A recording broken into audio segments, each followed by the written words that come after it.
ചാവക്കാട് നഗരത്തിൽ വൻ തീപിടുത്തം. 3 കടകൾ കത്തിനശിച്ചു. ചാവക്കാട് സെന്ററിൽ പ്രവർത്തിക്കുന്ന Aziz footwear, tip top, fancy dress എന്നീ സ്ഥാപനങ്ങളാണ് കത്തിനശിച്ചത്. പുലർച്ചെ 1:30 തീപിടുത്തമുണ്ടായത്. ഗുരുവായൂർ, കുന്നംകുളം എന്നിവിടങ്ങളിൽ നിന്ന് അഗ്നിശമന സേനയും നാട്ടുകാരും ചേർന്നാണ് തീ അണച്ചത്. കെട്ടിടത്തിന്റെ മുകൾ ഭാഗത്തു നിന്നാണ് തീ പടർന്നത്. ലക്ഷക്കണക്കിന് രൂപയുടെ നാശനഷ്ടങ്ങൾ സംഭവിച്ചതായാണ് പ്രാഥമിക വിവരം. തീപിടുത്തത്തിന്റെ കാരണം വ്യക്തമായിട്ടില്ല.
മൂന്ന് വ്യാപാര സ്ഥാപനങ്ങൾ ഇന്നലെ രാത്രി ഏകദേശം 1 മണിയോടെ തീപിടുത്തം ഉണ്ടാകുകയും വലിയ നാശനഷ്ടങ്ങൾ ഉണ്ടാകുകയും ചെയ്തു.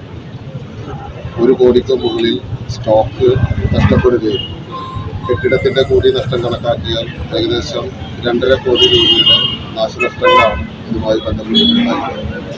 വിഷയവുമായി ബന്ധപ്പെട്ട് ചാവക്കാട് പോലീസിൽ പരാതി നൽകിയിട്ടുള്ളതും തുടരന്വേഷണങ്ങൾ നടന്നുകൊണ്ടിരിക്കുന്നു.